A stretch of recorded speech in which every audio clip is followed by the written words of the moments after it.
देख सकते हैं सभी आप तस्वीरें देख सकते हैं कि राजा कार्यालय का उद्घाटन करने के लिए पहुंचे हैं। लोकसभा कार्यालय विधानसभा कार्यालय का उद्घाटन करने पहुंचे लोकसभा प्रत्याशी राजा।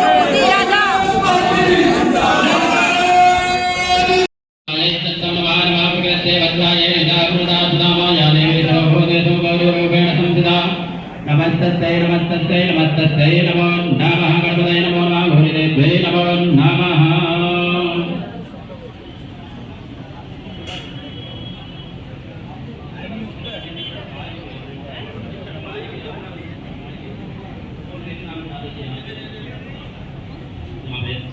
ओम रामगाभ्यां नमो नमः। जलम दयाग्नेयं जलं सर्वांगिष्ठानीयं जलं समर्पयामि गंगे चायमने देव गोदावरी सरस्वती नर्मदे सिंधु कावेरी जलेस्मिन् सन्निधिं कुरु मन्दाकिञ्चास्त्वेद्वारे सर्वपापनं समयितं कल्पितं देव।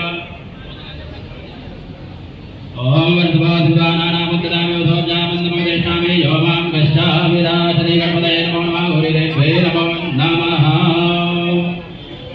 ओम श्रीगण्डचन्द्रं दिव्यं गन्धाढ्यं सुमनोहरं विनयवनं चन्द्रं प्रतिगृहीतां मायज्ञोपवेदं परमं पवित्रं प्रजापतेर्यस्य पुरस्तारायुष्मग्रं प्रतिमञ्चशुभ्रं यत्नो भवेदं परमस्तु तेजाय गोवेदान्ते आत्मनेयं जलं समर्पयामि पुष्पाणि पुष्पाल्यां च मोक्षदेः प्रतिमादं कोदेः प्रशोभरेः माल्यादेन सुगन्धेन मालित्यादि मे देवायुगाभयं गणेशाम्बिकाभ्यां नमो नमः। हिरण्यवृक्षां समर्पयामि श्रीगङ्गणपतये नमो नमः।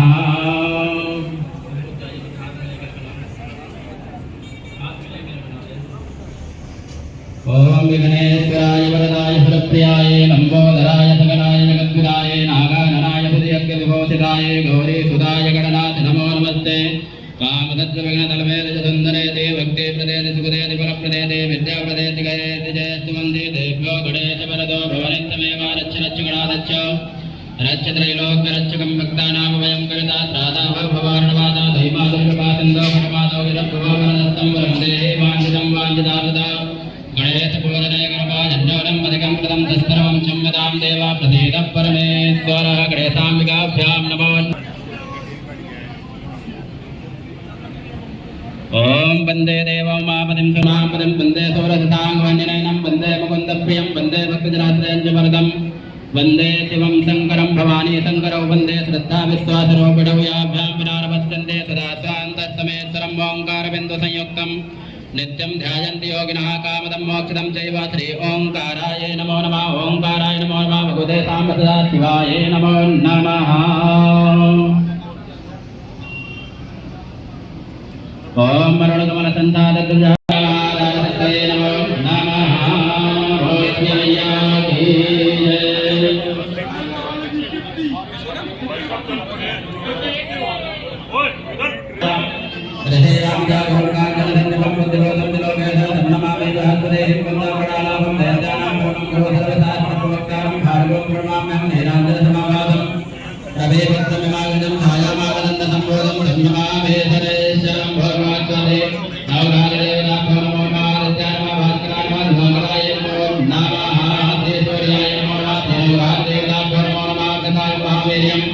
चंद्रादित्य विवर्धनम दिव्यकालक संबोधम तमराहो प्रणमाम्यं कलादिवसंगानं तारकाग्रामस्तिनो रत्नं बहुलात्मकं गौरं तमके देवप्रणमाम्यं देवे नमो नमः।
Thank you.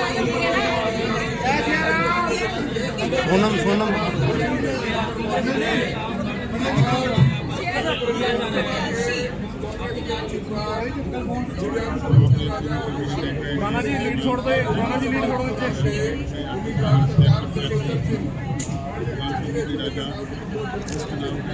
आप देख सकते हैं सभी नेता हो एक मंच पर आज नजर आ रहे हैं और जोरों शोरों से आप देख सकते हैं प्रचार भी कर रहे हैं। इसका भाव से शुरुआत करते हुए कार्यालय का शुभारंभ करते हुए इससे पहले असल में शुभारंभ करके पहुंचे हैं कार्यालय का। हमारे उम्मीदवार हैं दिवांशु बुद्धि राजा जी और हमारे करनाल विधानसभा के जो हमारे जिनको टिकट मिली है हमारे भाई त्रिलोचन सिंह जी, उनको यहाँ पर आज उनके दफ्तर का कांग्रेस पार्टी का हवन है। मैं उनको शुभकामनाएं देती हूँ और हम सभी एक परिवार है, कांग्रेस परिवार है। हम सब मिलकर दोनों हमारे कैंडिडेट्स हैं जो विधायक थे और जो एमपी, हम दोनों को जिताएंगे। आप भी टिकट की रेस में थे? यहाँ कोई रेस नहीं लगी हुई थी टिकट पर, ऐसी कोई रेस नहीं थी कि हम दौड़ रहे हैं, भाग रहे हैं और टिकट मांग रहे हैं। हर कोई जो था, और आपको बता दूँ विधानसभा में कोई एप्लीकेशन ही नहीं थी और नेताओं के ऊपर हमने छोड़ा हुआ था कि आपको जो ठीक लगे, जो सीट निकाल सकते हैं आप उसको टिकट दें। जिस तरह से दिव्यांशु बुद्धि राजा का ये प्रकरण हुआ, उनको भगोड़ा घोषित किया गया, तो इस प्रकरण पे क्या कहना? ऐसे है, ये जो पीओ थे, जो दिव्यांशु बुद्धि राजा को जो पीओ डिक्लेयर किया हुआ था, ये कोई केस तो इतना बड़ा नहीं था, पर हाँ जब कोर्ट में आपको तारीख लगती है तो आपको जाना पड़ता है। शायद किसी मजबूरी से ये ना जा पाए हों और ये तो सब पॉलिटिकल केसेस थे, कोई इतनी बड़ी बात नहीं। विधानसभा में मुख्यमंत्री सामने है, कैसा लगता है कि टफ मुकाबला यहाँ पर करता है? इनको भी हम पूर्व मुख्यमंत्री जल्दी बना देंगे। करने वाले लोग हैं। मैंने आज कानूनी लड़ाई तो जीती है, लेकिन मुझे विश्वास है कि मेरे बुजुर्गों का मेरे सिर पर आशीर्वाद रहेगा। मेरी युवा शक्ति इस चुनाव को अपने हाथों में लेगी और जो कानूनी लड़ाई आज मैं चंडीगढ़ में जीत के आया हूं, मुझे लगता है कि आपके आशीर्वाद से ये राजनीतिक लड़ाई भी हम जीतने का काम करेंगे।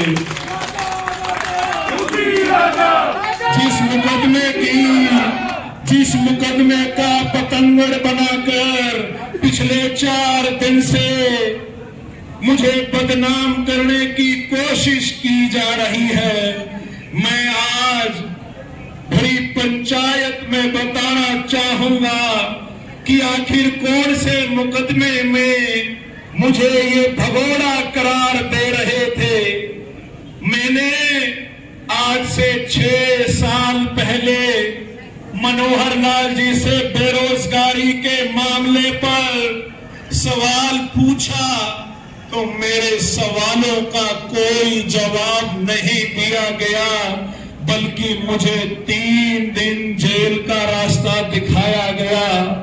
मैं जेल से बाहर आया, मैं फिर मनोहर लाल जी के पास गया और अब मैंने कोशिश करी कि मैं दीवार के ऊपर एक इश्तिहार लगाऊं कि मनोहर लाल जी जवाब दीजिए कि हरियाणा के अंदर आपने बेरोजगारों से वादा किया था कि आप उन्हें रोजगार देंगे।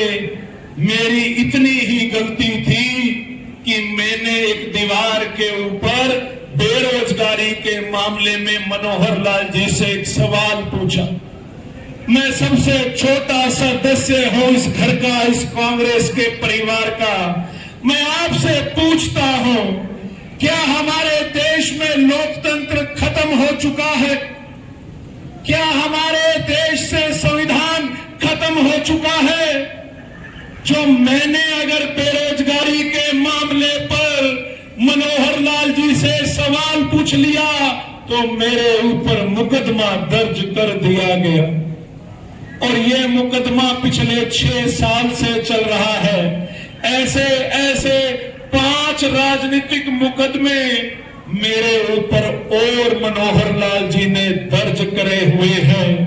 मैं बार बार ये बात कह रहा था कि 7.5 साल से मनोहर लाल जी की गलत नीतियों और गलत फैसलों के खिलाफ मैं हरियाणा के छात्रों की, नौजवानों की आवाज को कोशिश करता रहा हूं कि मजबूती से सरकार के समक्ष उठाया जाए और इन 7.5 सालों के अंदर मेरे ऊपर राजनीतिक मुकदमे द्वेष भावना से दर्ज किए गए, मुझे जेल पे भेजा गया, मेरे को कई प्रताड़नाएं सहनी पड़ी, लेकिन आज पार्टी ने ये टिकट दी है।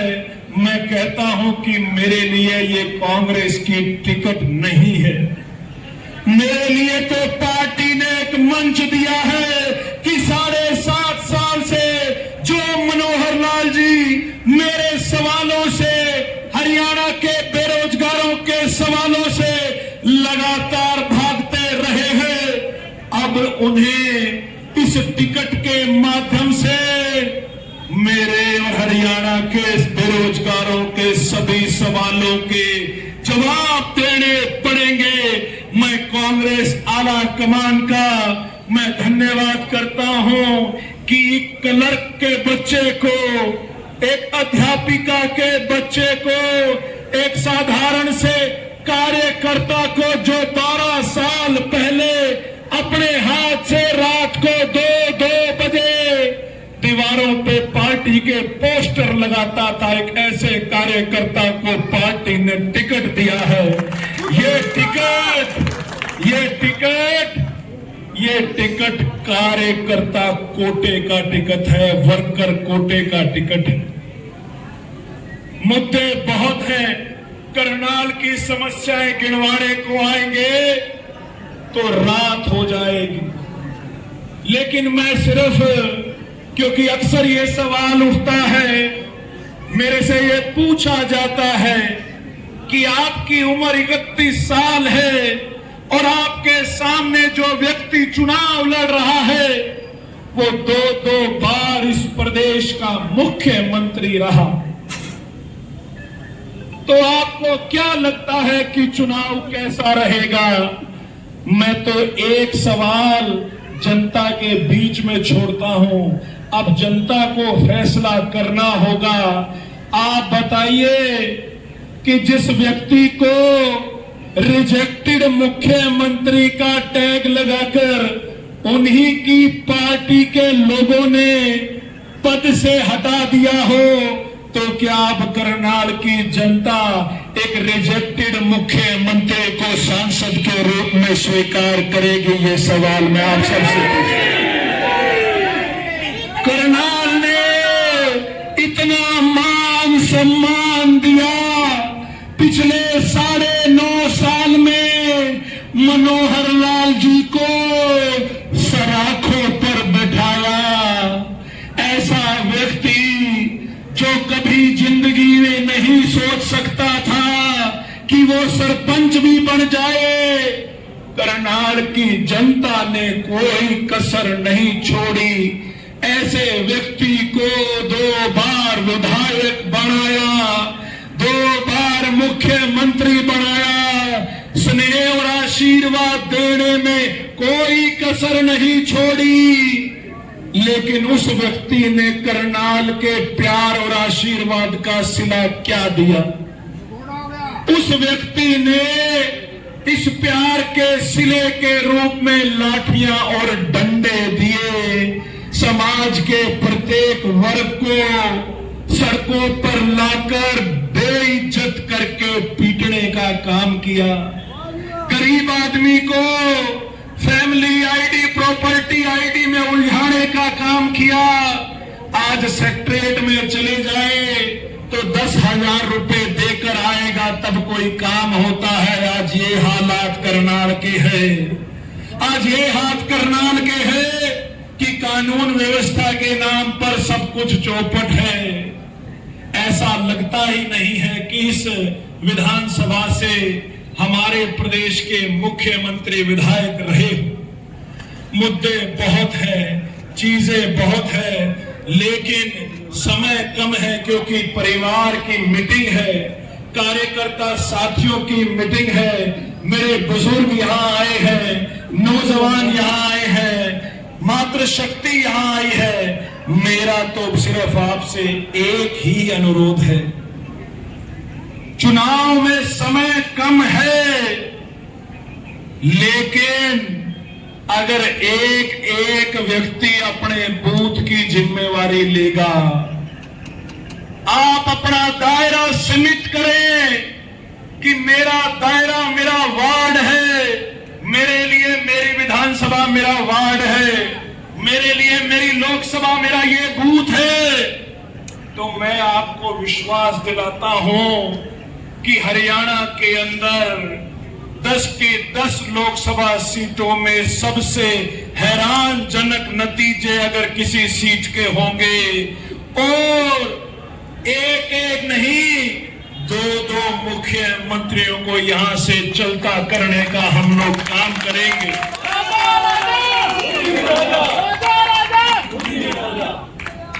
उनकी पार्टी ने तो उनको मुख्यमंत्री पद से हटाया है, आपके आशीर्वाद से, करनाल की जनता के आशीर्वाद से उनको परमानेंट रिटायर करके यहां से भेजने का काम करेंगे। आपके कंधों पर बोझ है, त्रिलोचन सिंह जी का चुनाव भी आपको संभालना है, और आपके इस दास का, आपके इस बच्चे का चुनाव भी आपको संभालना है। मैं तो सिर्फ यही कहूंगा कि दुनिया की रिवायत से अलग चलता हूं, जिन कंधों पर बोझ डालता हूं उन्हें याद रखता हूं, उन्हें याद रखता हूं। एक एक कार्यकर्ता, एक एक मेरा नौजवान साथी, एक एक मेरा बुजुर्ग जो इस चुनाव को अपना चुनाव समझकर लड़ेंगे, मैं आपको भरोसा दिलाता हूं। 31 साल की उम्र है, जितनी मेरी जिंदगी रही आपके चरणों में बैठकर सेवा करने का काम करूंगा, करनाल की जनता का सेवा करने का काम करूंगा। लेकिन आज लड़ाई ऐसी ताकतों के साथ है जो संविधान को खत्म करना चाहते हैं। संविधान को बचाने की लड़ाई है, उसमें चाहे मेरे पे गलत मुकदमे दर्ज किए गए, लेकिन मैं तो अपने देश के संविधान के और न्याय प्रणाली का मैं धन्यवाद करता हूं कि आज उनकी बदौलत आज माननीय न्यायालय ने मुझे जमानत देकर इनके मुंह पर करारा तमाचा मारने का काम किया है कि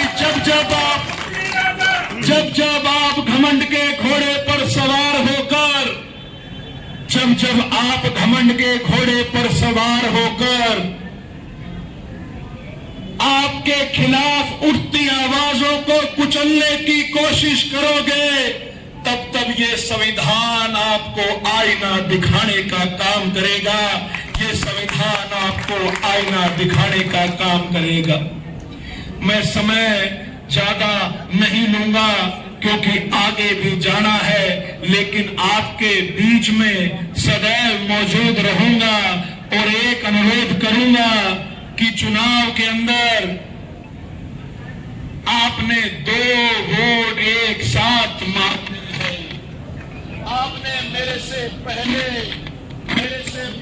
आपने त्रिलोचन जी की वोट मांगनी है और दूसरे नंबर पर मेरी वोट मांगनी है।